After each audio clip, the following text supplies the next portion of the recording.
I am Ian Williams, President of the Foreign Press Association, and we are having our foretaste of what is to come for Europe with where the center will not hold and alliances are shifting.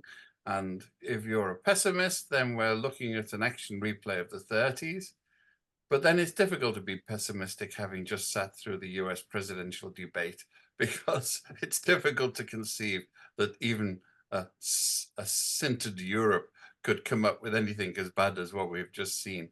But that also factors into it, since whatever we may think and whatever Charles de Gaulle thought, the US has, and its reputation has a big impact in what happens in Europe. So the real question is the shifting alliances. The left, as we used to know it, seems to have disappeared.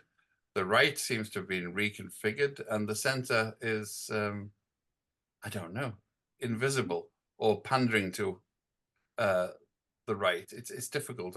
We look to our guests, David Andelman, long-time columnist, currently, I believe, Newsweek and CNN, and Solveig Godeluck, who has been the New York correspondent for Les Echos, the French business magazine.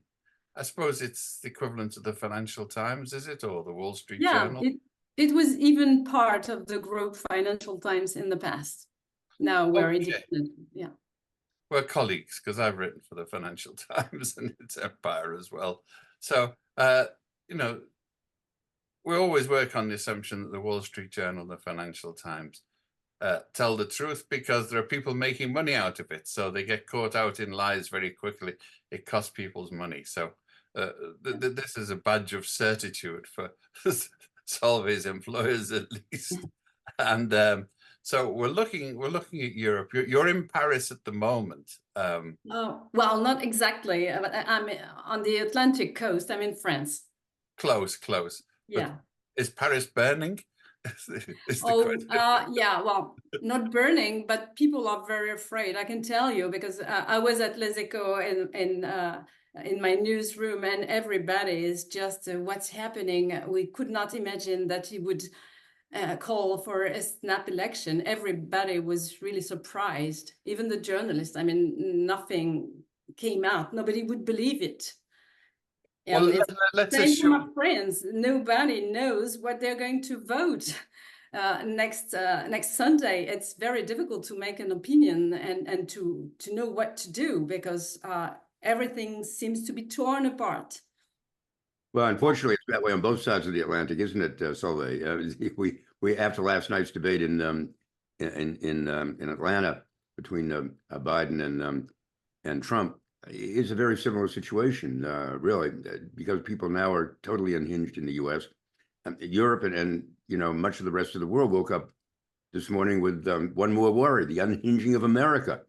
Just as one of Europe's main anchors, France, is preparing for a right-wing meltdown there on Sunday, and then you have Viktor Orban, the hardly democratic leader of Hungary, is going to take over the leadership of the for 6 months, the leadership of the European Union on Monday. So it's I think it's really a very, very difficult time for Europe and almost any part of the world that really believes in democracy, right? Yeah, it's true. There's similar fears, but then there's something different in France as compared to the US. In the US, you have still a very bipolar system, bipartisan, whereas we have a center that is disappearing, as The Economist says in its cover story, and you just you will have the far left and the far right in front of each other, and well, what can you do? What I think is really extraordinary is the power, the newly emerging power of the left. Also, people haven't talked about, because the left is really going to have a substantial block in the new National Assembly, the United Left. And you have Hollande suddenly appearing again on the scene. That Hollande, who left office, Francois Hollande, the last president before Macron, who left office with about 8% favorability rating. I mean, it was a joke. Suddenly, Francois Hollande is back as one of the leaders of the newly resurgent left, and you have the powerful left, powerful right, And it's the center that's really disappearing. You're right, Solveig. Yeah, well, but François Hollande is back, but I'm not sure is leading person now in the left coalition. It's True. more like a joke, you know, because he has lost everything. He retired from the presidential contest. I didn't want to go there, so he was not courageous enough. And everybody says that he has lost the left and the Socialist Party, etc. So now he's back because he's an opportunist and he sees there is a big coalition. So maybe he could come back to power, have a little bit of power, but he's not the leader of that big Nouveau Front Populaire, the new Popular Front, as they say, which goes from the far left to the Social Democrats, but which is led by the far left. Jean is really the only other major figures really left on the left, right? And the thoughts of him being the leader of any bloc in the National Assembly is pretty frightening. Yeah, it is. Yeah, it is.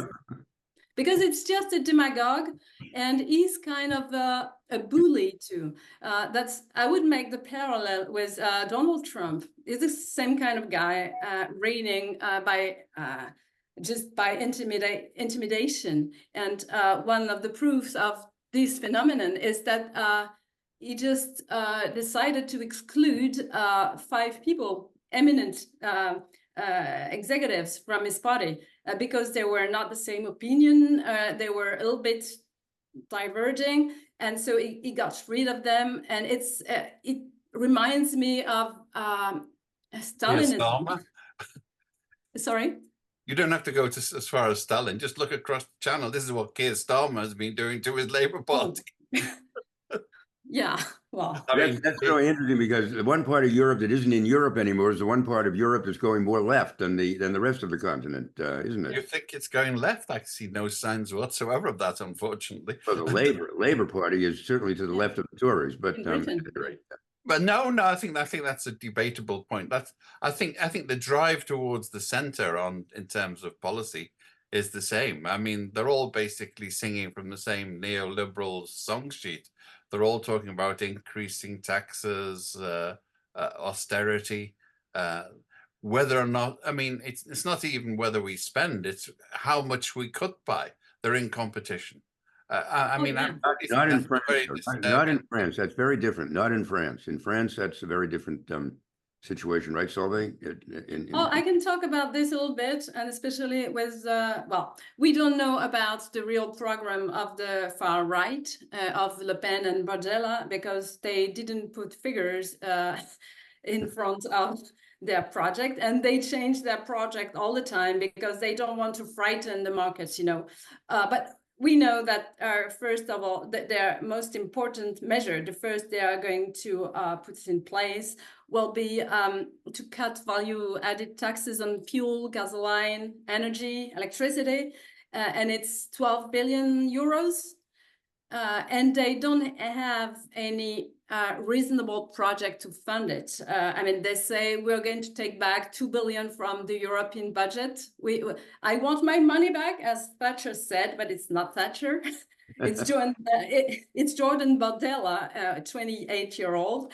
And then they want to close a loophole in the maritime shipping company tax system, but it's a one shot. It's you don't do it all the years, so there's nothing to finance this. And I don't talk about the end of the retirement reform or suppression of income tax for the under 30-year-old. So this is going to be very expensive if they ever try to do it. But already the deficit in France, the national deficit is high, is at almost record levels. In fact, the IMF is also already raising some issues about whether it's. I believe it's lower than many comparable countries, isn't it? No, it's 5.5% of the GDP, and they are under investigation by the European Commission for excessive deficits. Well, not only France, other countries, but France should be a better in class. I mean, they are one of the founders of the European Union, and so they have a responsibility, but they don't behave responsibly. So I was talking about far right, but then if you take far left, if you take the Mélenchon team, it's not better, and it's still worse, because I can tell you, my newspaper, Les Echos, made an interview of a budget person from the Hollande presidency, Valérie Rabault, who was tried to measure the cost of their program. And she said in an interview in Les Echos that it would be around $100 billion spending. And then she had problems with the rest of the Nouveau Front Populaire, the New Popular Front, because they said, it's an enormous problem. We must spend more. It's not enough. Our voters are not going to be happy if we say it's only $100 billion euros. So then they announced it would be something to begin with 150 billion euros, and at the end of the day something like 200 billion, which is a lot for a country that is 5 times less population than the US. Yes, true.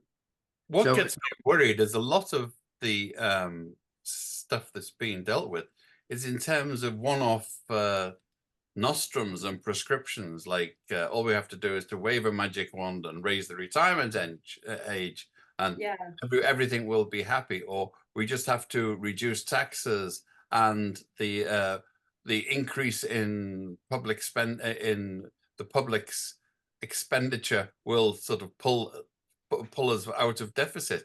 And yet I see very few signs of a coherent economic or social vision from any of the parties, which is sometimes not bad, because of course Kim Jong-un has a coherent policy, but I'm not quite sure we like it. Well, the Macron has a kind of more responsible fiscal policy, even though the deficit is high and has gone higher, but it was post-COVID. But then Macron is just I don't know, it's been unplugged by the people. So well, Macron at least is someone who has some financial training and understands finance and understands deficit spending and a whole lot of other issues that nobody seems to understand from either the far left or the far right, and what it could mean for the country. And the problem is that Macron, I've listened to him a lot. He doesn't explain this in a fashion that the average person, the average, Francois from the countryside can understand. He explains this in the way that he might explain it to a class at the HEC, the Haute École Commerciale, or the École Nationale d'Administration, the ENA. He explains it in a way that's not accessible. People can't appreciate how bad things are, and he does not. And he understands that, but he can't express it effectively. And I think that's part of the problem where he went off the rails. No, I mean, is that? Yeah, you're right. You're perfectly right, because that's one since the beginning, since 2017, he has his advisors have said to the press, Macron is a very smart person. He has a complex thinking.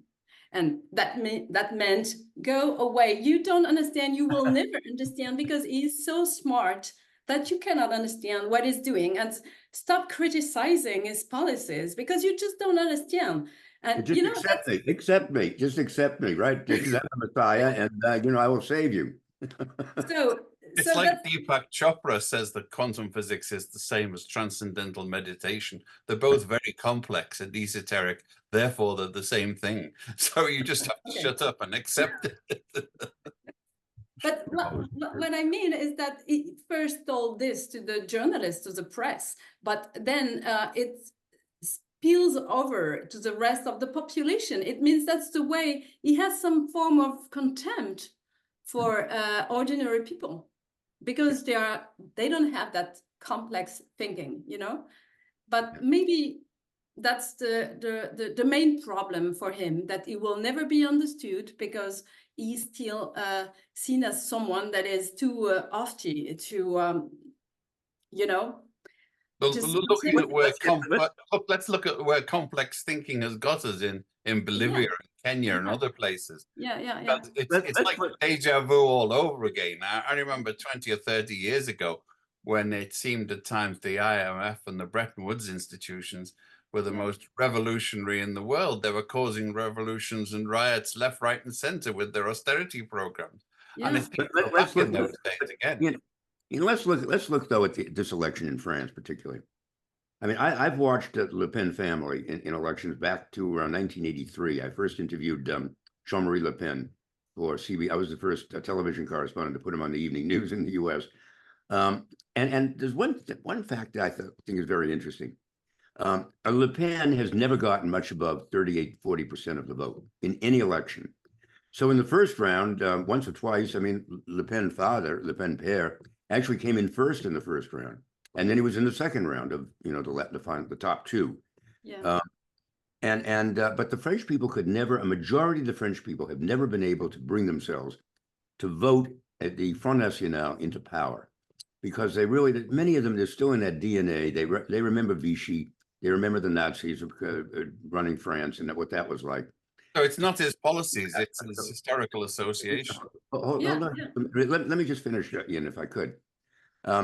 So in the second round, they get the same 38 to 40%, and the opponents get 60, 65, 70% even of the vote, and it's a landslide. So I'm wondering if Solveig, if you think that scattered all over France, there are enough moderate voters around who will say, I'm going to vote for them in the first round, maybe. But the second round, when we go from like 10 we have in my circumscription in Paris, my assembly district, we have 12 people running on the ballot for the first round. It's insane. And in the second round, when you have 2 or maybe 3 on the ballot, do you think it's possible that the Macron candidate will in fact win the majority? And so the balance in the National Assembly will not be tilted quite as far? I don't think so. I'm so sorry, but I think that we will be in a very delicate and even awful situation. And there are only 2 issues, in my opinion. And not only my opinion. I talked with other political journalists here in France, and they say it's either outright RN, Rassemblement National majority, or a hung parliament where they are dominant. The question is only, are they going to get the 289 seats that give them an outright majority, which means that they will be able to have full command and to pass their laws.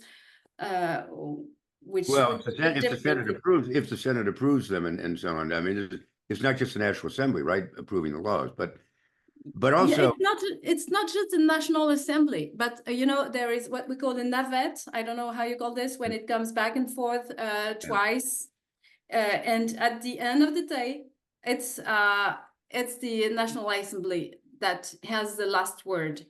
So they can pass laws, and there's a difference with the American system, because in the American system, which is that distinction, a presidential regime and a presidentialist regime in France, that's very different, because Biden could block, not how do you call that, promulgate laws that have been voted. He could decide not to apply them. He would veto them, right? Yeah, and the French president cannot. If a law has been voted, he is legally bound to sign it. But I've never seen a poll yet that has him winning the 277 or whatever votes that will give him an absolute majority. I see them somewhere in the 240 to 260 range, but. It's true, but the other big difference is that it's 2 rounds. So as one of my colleagues told me, we have never seen a party arriving with 36% of the votes at the first round, not having an outright majority at the second round. Because what happens? At the end, the second round, you will have 2 people or 3 facing each other, and so you will have more concentration on possibly on the Iran vote, because something has changed recently, I would say, since Macron. It's more people vote for the Rassemblement National, not because of anger and rage and everything, because of bad feelings, but because they truly hope it's going to be a better future. And for them, it's becoming something positive. So these people, they are going to, they are not just protesting for the first round, they are still going to vote at the second round. And then what's going to happen? You have you know, you will have Mélenchon. If you have Mélenchon in front, Mélenchonist guys in front of Le Pen's people, then a lot of people even from the Macronist majority, the people who would vote right, to the right, they might decide that too much public spending and too much intolerance from the far left is enough, and it's better going to someone who could, you know, have you seen Jordan Bardella? He looks good. He looks like a good guy. He's young, he's smiling. He says, But he's 28 years old. He's never held office before. He's never been he's never run but it's but they could say, okay, we can got a clean record then, David. He has a clean record. No, but is he not manipulate that guy? Does he not then, do we not then play into perhaps Macron's real reason for doing this? We discussed this before we went on. A little bit like Mitterrand did in 1981, where he brought 4 communists into the government. And, you know, as he told me later, he said, you hold your friends close and your enemies closer. And basically destroyed, because they had no idea what they were doing, destroyed the Communist Party as a force in French politics for eternity. Is he not perhaps hoping that that's what will happen this time? That, in fact, and Gilles, your colleague, Gilles, well, not your colleague, but Le Monde columnist Gilles Paris used to be in New York or in Washington for Le Monde. He had an interesting piece this morning saying that, you know, this may be Macron's you know, final legacy to France is to destroy the right by putting them in power and having a 28-year-old who has no idea what he's doing become prime minister and then fall completely on his face. Is that possible? I'm not sure. I don't think so. I think the situation will be very different, because Mitterrand had his own prime minister, and he has the National Assembly. He had a real majority, and then he put some ministers, some communist ministers, but they were under control. And it's true that he smashed them this way. But this will be very different if you have Jordan Bardella choosing his own ministers and having policies that are very, very different from what Macron and destructive, not what the French people want, though, necessarily. They don't want the kind of destruction that is quite possibly inevitable under Bardella, no? It doesn't say destruction. It says, okay, we're going to have less taxes on gasoline. We're going to have free lending to buy houses. We won't send military to Ukraine, so we won't lose people there. And you know, it's a rabble rouser. It's demagogue. This populism has practiced by Brazil and Argentina. Of populism. But wait until inflation suddenly spikes up to 15 or 18 or 20%, you know, and unemployment begins to rise, and all of a sudden Putin does in fact conquer Ukraine and is poised on the borders of Western Europe. I mean, there are consequences for most of what I'm saying is there are consequences, dire consequences, that the French people will eventually begin to feel while they're paying less taxes on their gasoline. Yeah.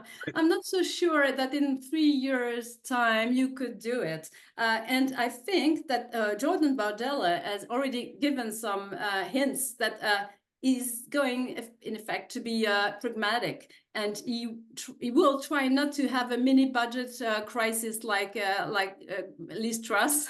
He will try to go, step by step and make friends with the CEOs, and he will go this way and say, we are the responsible guys in the house. We will wait for to destroy the retirement reform. We will, and he has 3 years to do this, and he can still tell his voters that he could not act because Macron was there blocking him. So he needs to be the president. No, I think it was a very bad tactical move from Macron, and I don't think at all he's going to be able to crush the RN like it did, because remember, he already crushed the socialists when arriving, and then he didn't look at them at the left anymore. He forgot them because he knew that they were dead or almost dead. So he didn't do many things for the leftists, and then he turned to the right, to the center right, and he crushed them as well. That's why now you have just him, which is just a scarecrow in front of Le Pen and Bardella. That's the nightmare. I love that image. I love that image. I mean, no, you're absolutely right. I mean, what he really did was he collapsed the center. He collapsed the broad center with a very narrow center, and he's standing in this very narrow center with the walls kind of closing in on him, right? Yeah. Right. Yeah. It sounds a bit like a black hole is the analogy that kept coming to me. The center is shrinking, so it's disappearing into itself, and the rest it's like that Edgar Allan Poe story, with the walls closing in on you. But remember that before Macron, there was no center in France. It has always been a joke. We have always said it will never exist. It's not possible because we have this bipartisan system. And I'm still surprised, but maybe you will explain to me why that it doesn't work in the US. It seems to be impossible in the US to have something else than a bipartisanship. Well, we have a very similar system in the US, it seems to me. We have a system where we have nominally two different parties. But in fact, we have as many political parties as France has. It's just they're all grouped under, you have the far right, you have the Trump Republicans, you have the center Republicans, you have the very moderate Republicans. You even have the Republicans who want full abortion rights and so on. You have Republicans who would never want a woman to have an abortion, period. So you have a whole, and then you have the whole spectrum on the other side on the Democrats. You have the far left Democrats like AOC and Cortez, the squad as they call themselves. And then you have the very moderate Republicans who are practically moderate Democrats who are practically Republicans. So you effectively have 3 or 4 different political parties within each of our political parties. But I think the point you might be missing, David, is that in Europe, if you join a party, it means you give them money, you have a say in their policy, you accept their policy. Whereas in the US, there are sort of coalitions around individuals. And the European model is assimilating more to that. I mean, the reason that the Communist Party was destroyed wasn't because 4 individuals were brought in and sort of humiliated. It was because there was a whole ecosystem around the Communist Party, the Fête d'Humanité, the newspapers, the unions, the social organizations, and they managed to trash those as well. And it's what's happening in Britain now with the panoply of organizations around the Social Democrats and the Labour Party has been completely trashed by Keir Starmer. So there is no there anymore. So they are the center. That's the whole point about it. Yeah, and we have multi-partisanship, and it's different because we have coalitions, just to get elected.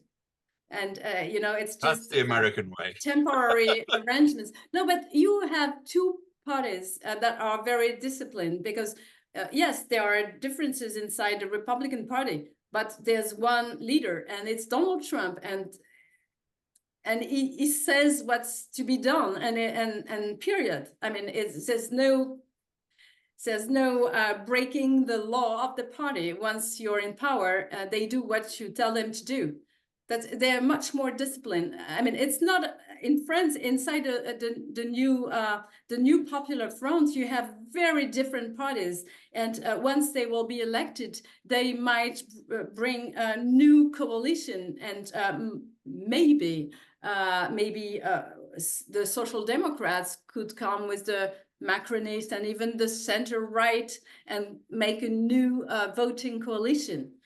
I mean, Right. it's Is that what Macron is counting on? Do you think that he can cobble to, as he did in the current part, the party, the parliament is just he dissolved? Is he counting on doing that again this time around? If not immediately, then certainly within 6 months or a year. Does he think he's counting on that? You mean after election? To reassemble a center after the election. I don't know, but what I know is that he was counting. He was betting on the success of PS Place Publique, which is a social democrat party, who had a very neat score, the same score, in fact, as the Macronists at the European election. So he was betting that that part of the leftist coalition would just tear apart and merge, because there are reasonable guys, Democrats, not wanting to spend, and no matter what. So maybe they could merge together, and that was his bet. He thought that he could make it now, that it was the good moment, but he had no idea that the contrary would happen, meaning that maybe if he had waited a little bit more before this snap election, because a snap election was going to come anyway later, maybe he could have solidified Raphael Glucksmann, the PS Place Publique, the social democrat. He could have become more important inside the National Assembly. Yeah, but he didn't have time to do it. I wonder if he actually did think. I'm wondering if he thought that perhaps by doing it suddenly like this and unexpectedly, he would catch the Front Populaire, the right wing, whatever they call themselves now. If he would catch them unawares and not prepared as they would have been, say, 6 months from now, and it would have been easier now for him to perhaps. Yeah, it's true. Yeah, he wanted to catch them unprepared and just to divide them and to take the Social Democrats, the center left part with them. And then he would have isolated Mélenchon, but the contrary happened. And, he wanted to be the master of the clock, as they say.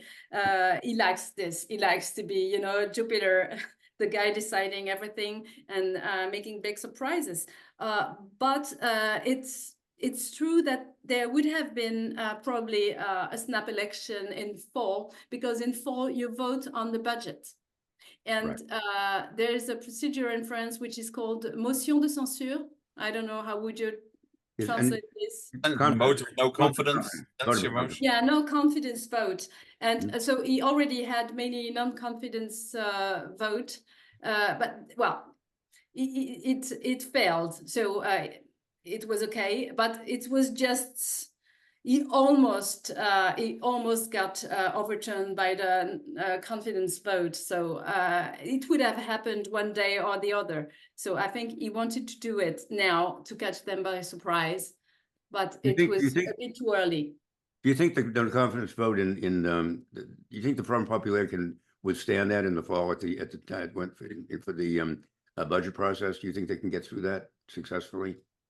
You mean Parliament? Or do you think non-confidence vote by the Front Populaire? Explain. I don't understand what you mean. Do you think there'll be another no confidence vote in the fall against the Front Populaire when the new budget comes up? Because inevitably it's going to be a very contentious budget. Oh yeah.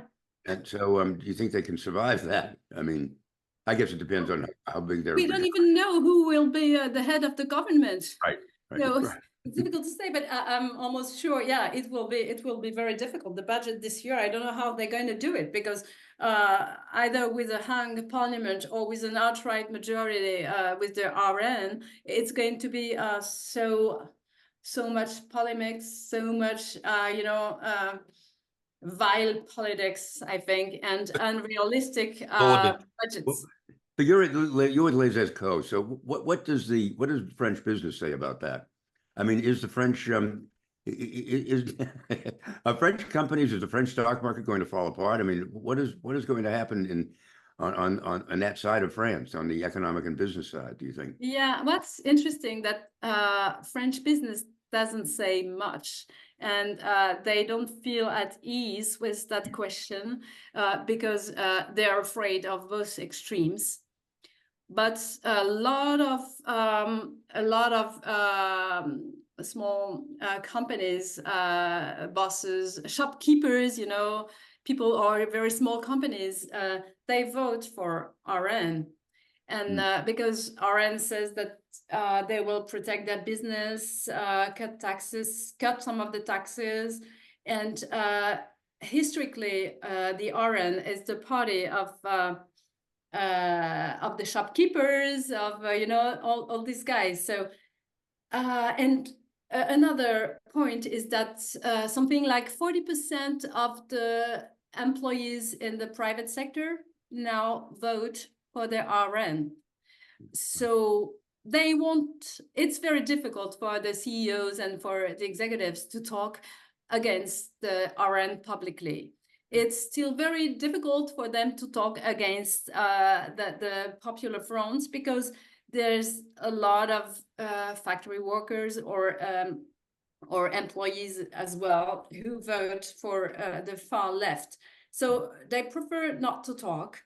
But what is true when you talk off the record with them is that a lot of them, they think that the far left is too unrealistic. So they would rather themselves vote for the RN. But well, the consensus now is on not talking too much about this and saying far left, far right, we are afraid of extremists. But you know, you don't go into the details, and you don't just sound the trumpet, hey, come and vote against the fascists. It's not what the bosses want to do.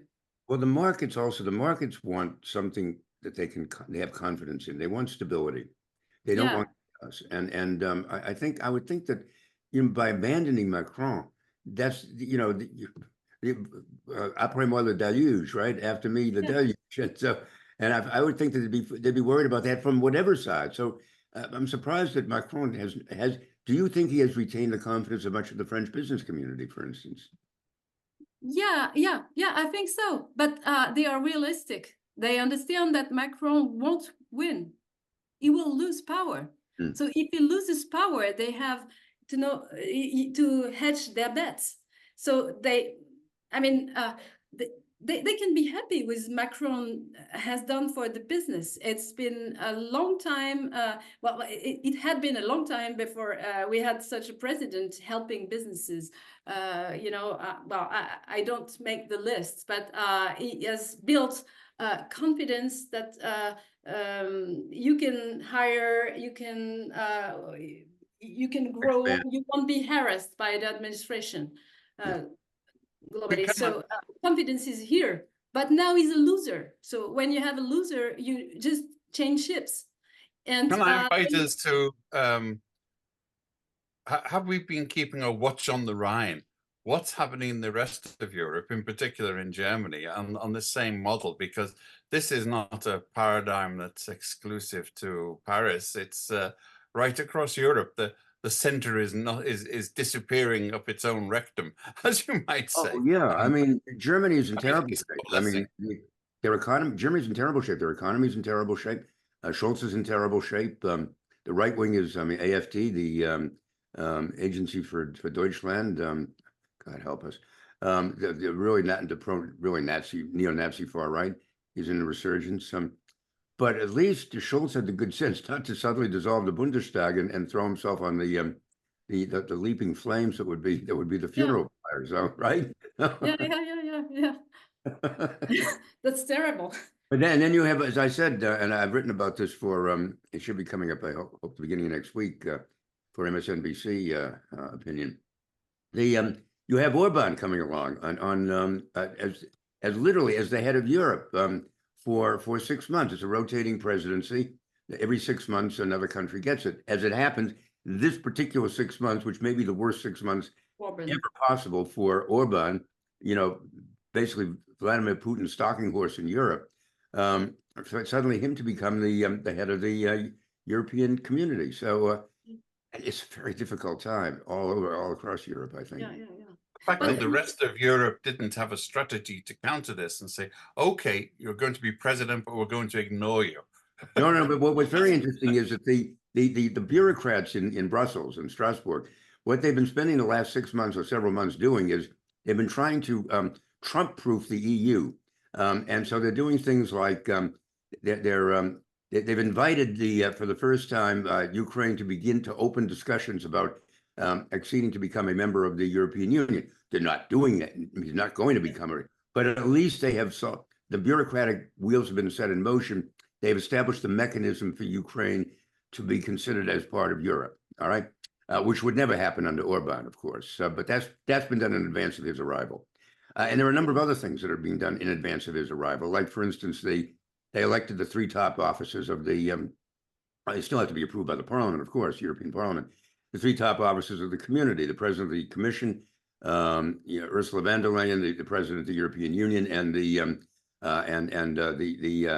Katja Kallas, the Prime Minister of Denmark, to become, Estonia. To be European Foreign Minister. And those are all great, rational, wonderful ideas, and they've done all of that in advance of Orban coming along, and actually of the rest of the members of European Parliament sitting down with a far more right-wing tinge. So I guess Europe is kind of trying its best to protect itself and build up its walls before the deluge arrives. Do I get that right, Solveig? Yeah, and we should look at the European election because there were big issues with France and Germany, who are kind of sick with this extremists very close to power. But then in the rest of Europe, it's been much more moderate. And these people from Eastern countries, they have Russia just at their door. At their gate, and they are afraid of this, and they really want to build a real strong European Union and to fight against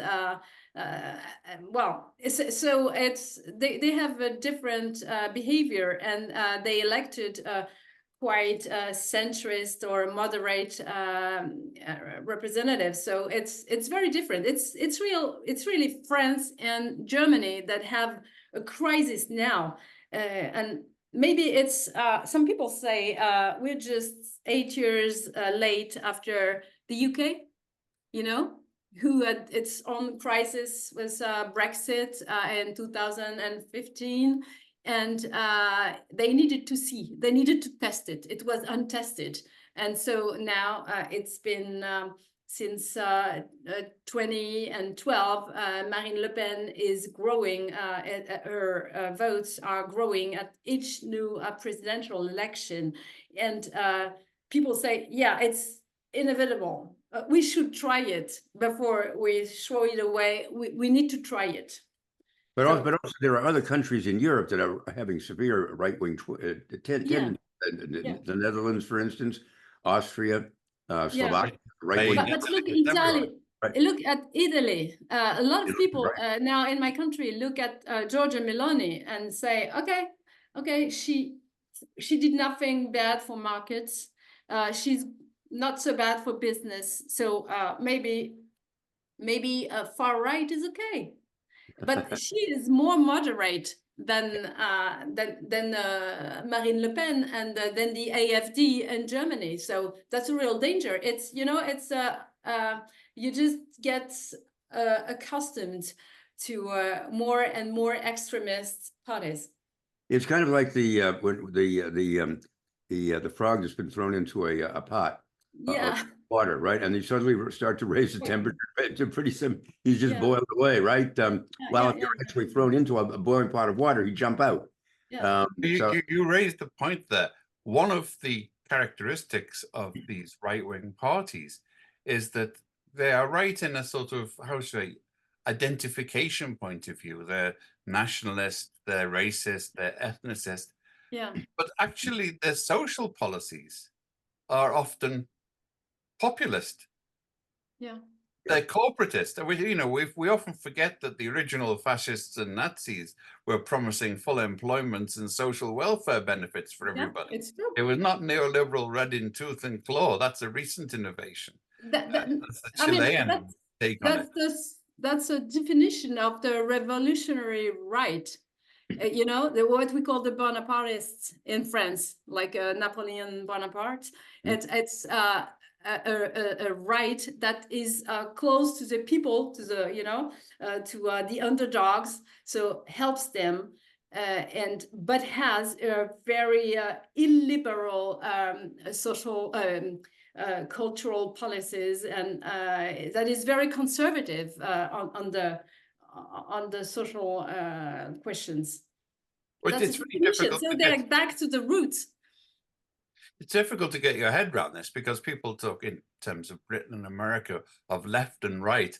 So, I'm supposed to accept somebody as left who completely supports Putin on invading his neighbors and repressing gays and everybody else. But so that's okay. That's left. But you get somebody who's a neoliberal in tooth and claw, but supports gay rights. Are they left or right? It's people are confused because they don't have a fixed compass anymore. And I think maybe the binary system is not necessarily working anymore on this level. Before we went up, by the way, we have one more election in Europe we haven't discussed, or not in Europe, in the vicinity we haven't discussed, and that's today's election for a new president of Iran. And that is very interesting. I've been following that quite a bit for my Substack page, Andelman Unleashed, which everybody should subscribe to. It's free, and I watch every election everywhere in the world every year. But that is a very interesting one. For the first time, they have a moderate who has a chance to get into the second round, if there is one, and presumably there will be this time because there are like 4 candidates and all of them are fairly equal. But all of them are going to have to deal with Trump in some fashion. So haven't some just withdrawn? So it narrows the field. Who did? I'm sorry. I thought that just before we came on, two of the candidates withdrew. I think. I did not see that. Never mind. Let's. Okay. But at any rate, there is a liberal who supposedly is in the field. Perhaps he's the one that withdrew. But at any rate, it's going to be an interesting moment because there's going to be some kind of a transition in Iran. Let's see. I'm looking to see if that person actually withdrew. I don't see that here. Well, the question is that if a liberal were to win there and was to be accommodating, of course, what we had last time was there were liberals elected or reformists who were snubbed by the US. No, Ian, you're right. 2 dropped out in recent days, but there are 4 remaining. 3 considered hardliners aligned with Khamenei, the Grand Ayatollah, and 1 comparatively progressive candidate was allowed to run this time. And a lot of people are thinking the youth vote will go entirely to him, Masoud Pezeshkian. He's a heart surgeon, former health minister, campaigned with a promise to improve relations with the West, including perhaps a return to the Iran nuclear deal. So, which is going to be difficult, of course, if Trump wins. Will the West improve relations with him if he gets elected, or will the opportunity be scorned under pressure from Netanyahu and the lunatics in Washington? Well, I don't know about that. I think at this point, Netanyahu has another problem, which is he's now having to figure out how to deal with Hezbollah. That's a little bit outside of our purview today, I think. But this is election. It is an election that is very important. So, Solveig, do you think the French are watching this at all? Not at all. I mean, they're just no, a little bit. It's true, but the people are obsessed with what's going to happen in the country now.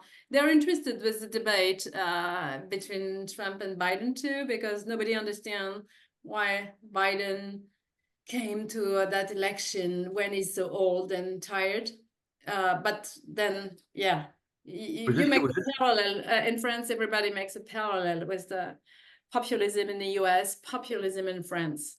Was the American election, American debate last night carried in French on any of the French networks? Do you know? It was too late. It was too late. So Would have been early in the morning. yeah, 1 in the morning. So yeah. I wondered if BFM or France 24 did carried it, you know, overnight in French at all. But I don't know. Maybe. Well, I didn't see it. I didn't have time. Yeah. I'm not quite sure incoherence in French will be any more seductive than incoherence in English. So Yeah. I'm not sure. It would be hard mean, not. it was appalling. Well, And it was I saw so predictably much appalling. facts. I Yeah. predicted its appallingness. Yeah. It's well, I said 2 years ago, I think, you know, it's very interesting. I have a friend who's a senior French diplomat, and he was actually a student of mine at the ENA, during the Stage Intensif du Printemps, back in the 1980s. And he's now a senior French diplomat. And when Biden was elected, I said, well, you see, Trump was just an interregnum, and now we're back to normal. And he said, he says, my feeling, this was in 21 rather, just after Biden was inaugurated. He said, my fear is, he says, that in fact, Biden will be the interregnum and that Trump is the tendency for the future. Mm-hmm. And I hate to say this, but he may well be proven right. Yeah. That's an unfortunate note to have to end this on, but we have just a few minutes left, right? Well, one of the things which I think people miss is that the Republican Party in the United States is the nearest thing to a European-style political party, in the sense it's a Bolshevik party. It has very clear aims. It has very clear, it has been on a long road march to power for a long time. It's been seizing judgeships, school boards, state boards, city boards. It has been building for power in a way that it can consolidate, which the Democrats are too fissured to actually emulate that. But this is a very ruthless and effective political machine, and politically motivated, has a clear ideological agenda right up to the Supreme Court. And I think that's, fairly terrifying. Trump, it all hangs on Trump at the moment, but we know from the past that a populist leader can affect change with an organization behind him or her. Yeah, well, the difference, there's a big difference with France, because Marine Le Pen has been growing. Yeah, it's been years, but she didn't build anything real. I mean, they have some mayors, but that's all. They have absolutely no experience with governing. And that's one of the reasons why they tried to make a coalition with Les Républicains, which is the ordinary classic rightist party in France, and because they needed people to govern, even to have ministers in a government, and then to have people everywhere, new MPs, they needed men. They just don't have the workforce, and they have no experience. They're not even able to put a price in front of each of their policies. So that's a real difference, because they don't have that partisan apparatus, and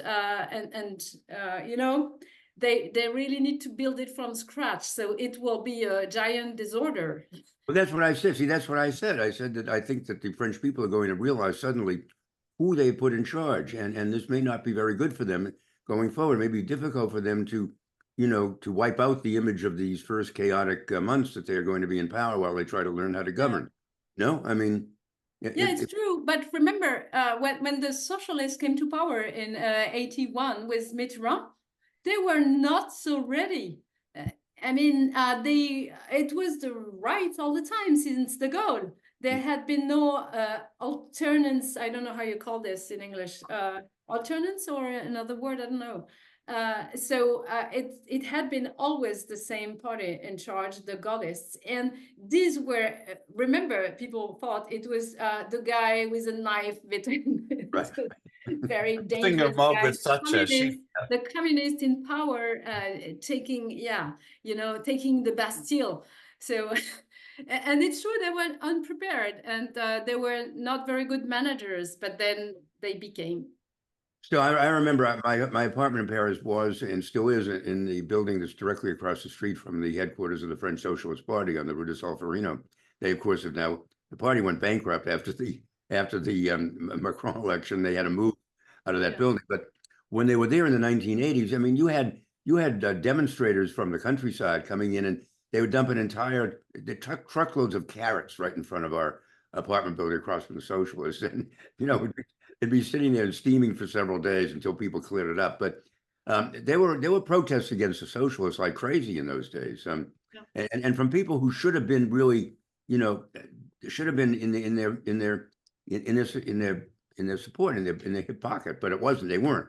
And I think that we may find a similar thing this time, that the people that they thought were really supporters of theirs will very quickly or will eventually discover that this was not such a great decision, and they're going to start coming in for the same kinds of criticism. So it's going to be chaos. And right before the Olympics, oh my God, can you imagine all of the ministries in France are going to change right as the Olympics begin? It's stunning. Well, it's possibly they will take that time to make a new government, and if you have a hung parliament, it will still be more difficult. So it's possible that they could just take the same until the end of the Olympics. That would be I think that would be the good pick. I just watched the French Netflix movie about the sharks. Oh yes, under Paris. Oh my God. Under Paris, but the sharks are already floating around in the streets. So the great, and I would encourage all of our viewers to rent this movie. The character in there that plays Anne Hidalgo, the mayor of Paris, is classic. It is just like her, only it's really frightening in a sense, but it's hilarious. And reminded me of Hillary Clinton, in fact, but we'll pass on that. That's worth the price of admission. That's worth the price of admission. We need to. It's time to move on. And thank you both. I wish I could say we brought clarity to it all. I mean, we've got a clearer vision, but the situation.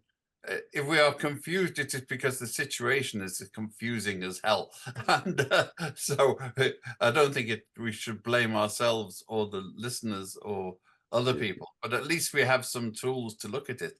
I should also remind people that the Foreign Press Association is coming up soon with an invitation for a reception on July the 10th with Ali Velshi from MSNBC, who is coming to launch his book, and Small Acts of Courage.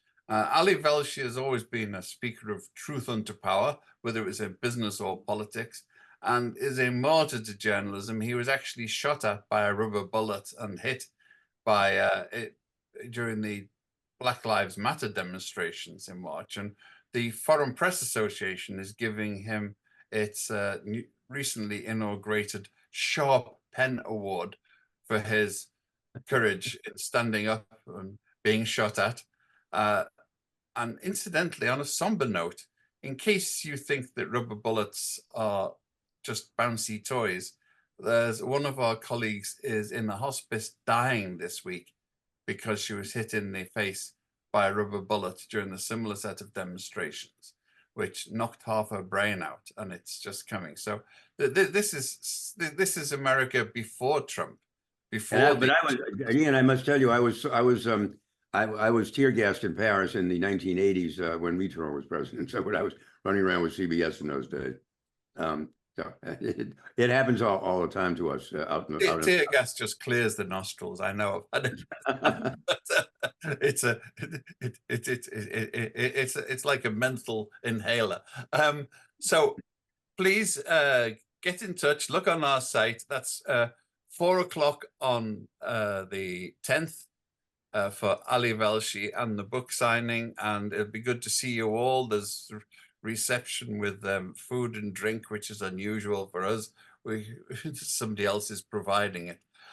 We hope to see you soon. Thank you very much, Solveig and David, for this run around the houses, run around the barbed wire on the outside. I mean, you begin to get fairly despairing. It's difficult. And read Solveig's amazing stories in Les Echos online. You can read them online, and of course my Substack page, Andelman Unleashed, which is free. So so there we are. And That's a little publicity for the two of us. Solveig, please throw in any PSA that you might want to add to this. Okay, I don't know. I don't know. I don't have.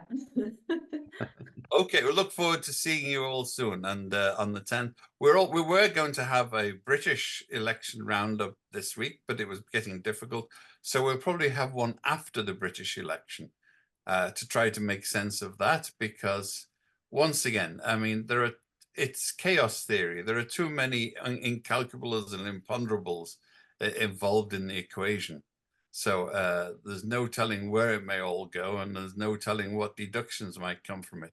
But I'm sure they're not as clear as some of the pundits are coming out with. So we'll be in touch with you all soon.